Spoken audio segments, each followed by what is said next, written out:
Lerte. Lerte is the town. Uh, I think it is northeast of Hanover Hmm. or southeast of Hanover. And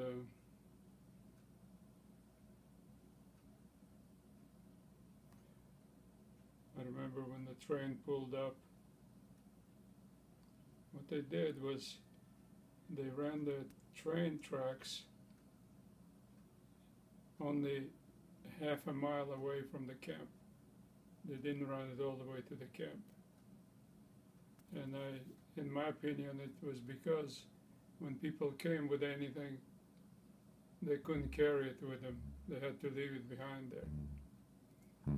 And so the train came to the dead end, and there was this camp half a mile away Hmm. on a flat Hmm. plateau, kind of away from town, Hmm.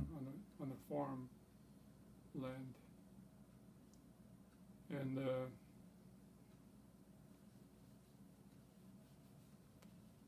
soldier ordered everybody to get off the train and walk.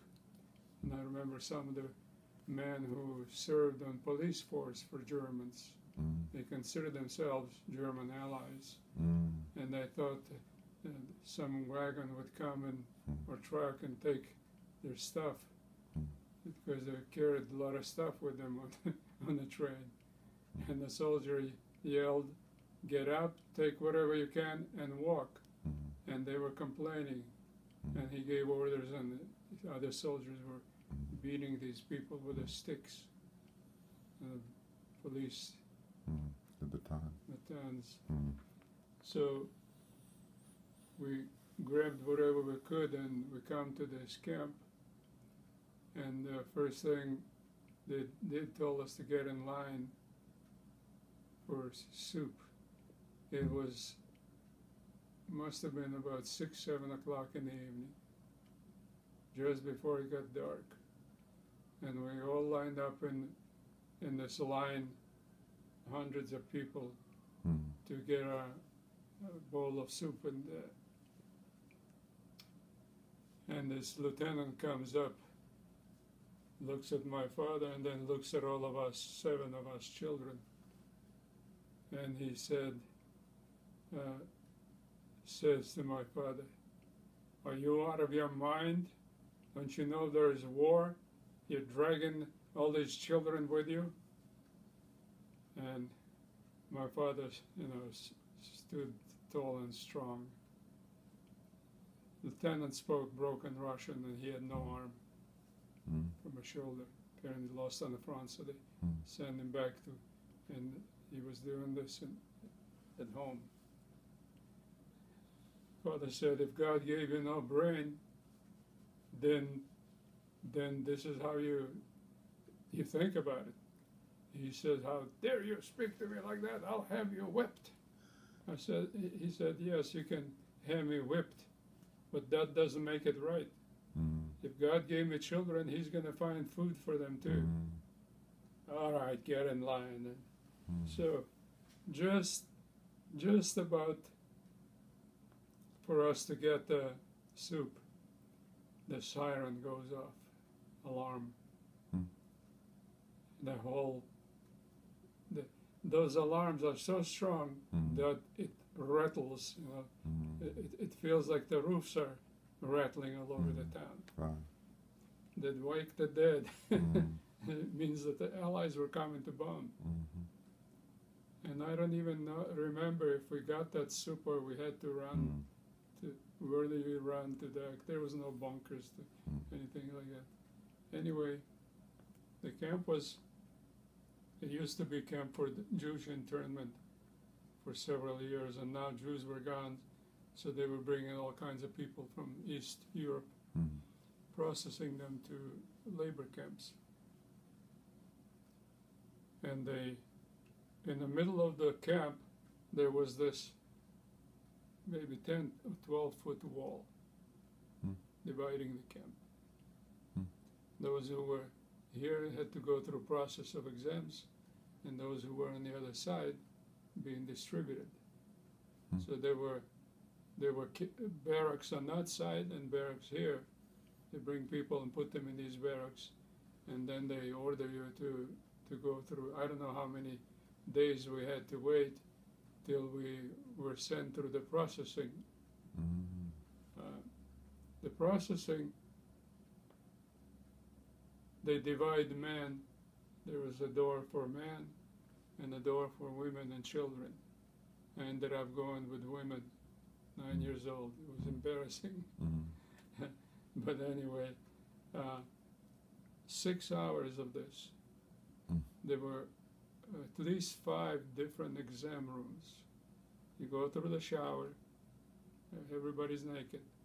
You go through the shower, you undress, leave all your clothes, and everything that you had is left in this room.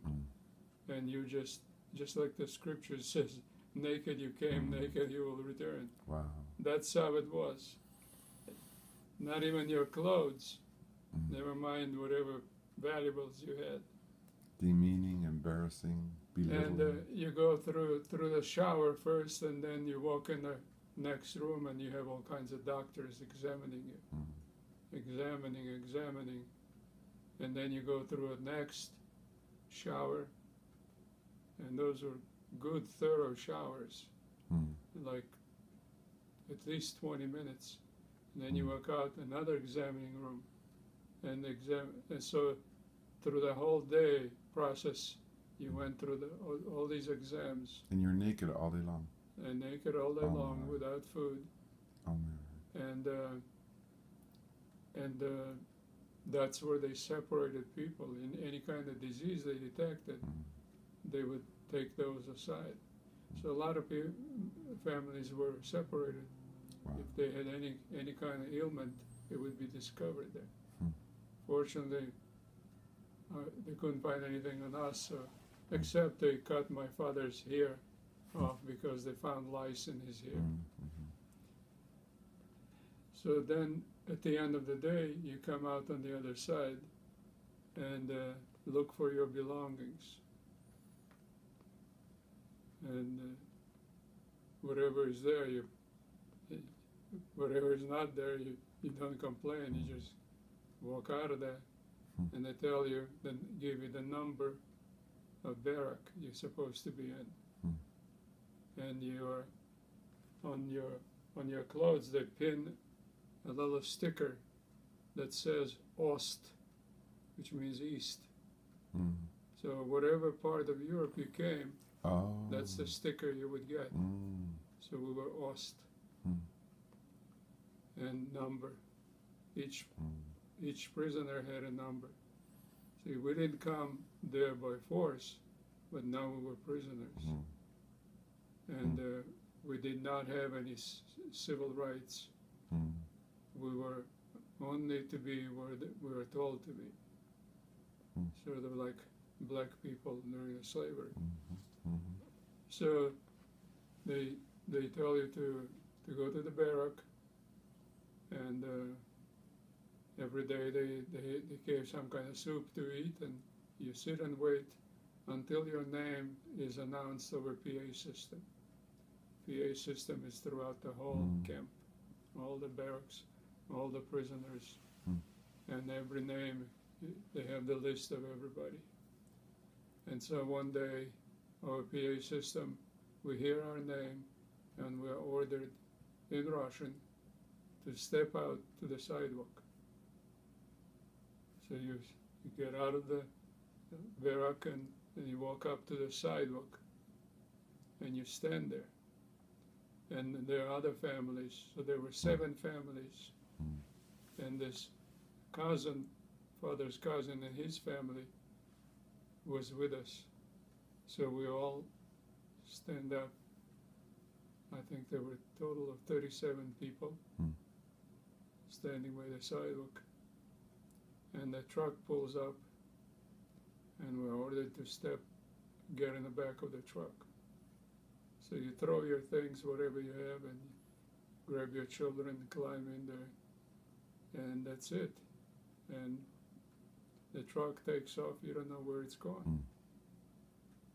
Mm.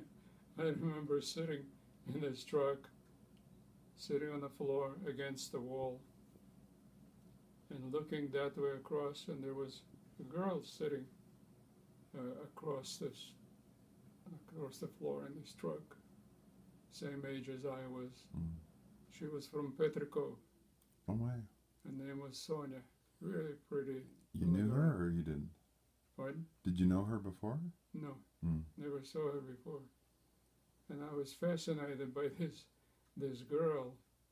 She had dark hair, kind of pale face, and greenish eyes. Mm.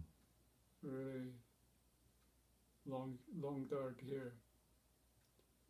And so we ride for about probably 2-3 hours on this truck. Oh, so you're actually moving. Yeah, Like you don't know it, but you're going to a different camp. we're going to, we don't know where we're going. Mm. Nobody tells us anything. Mm.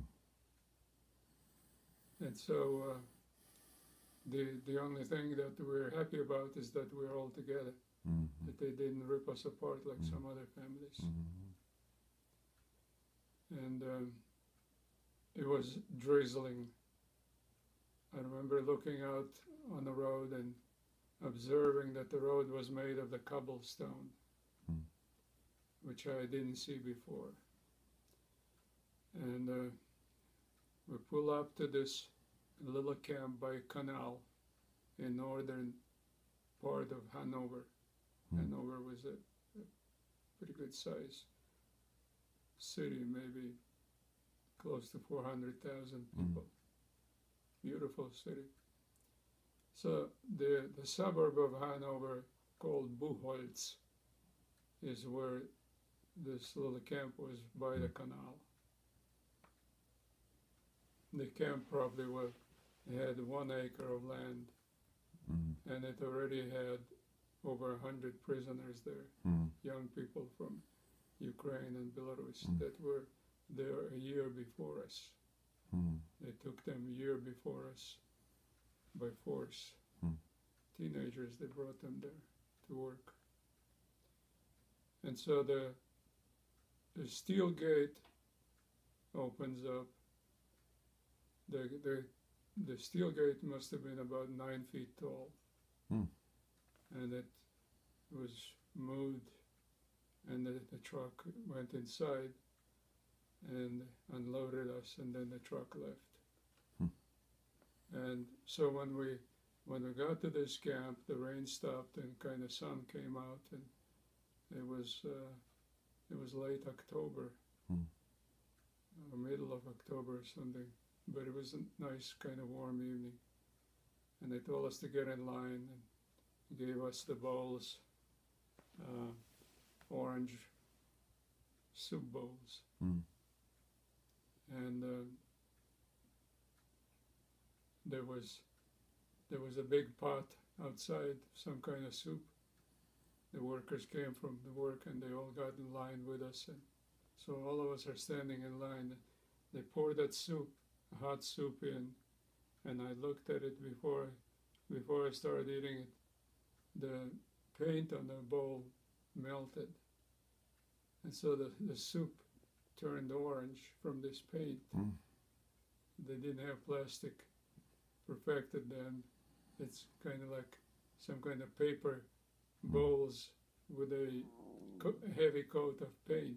Wow. It looked pretty, but it couldn't withstand the heat. Mm. And that was our introduction to that camp. They moved those young people tighter into their barracks, and half a barrack of one barrack, they had one big room, and all 37 people in one room, and showed us the beds.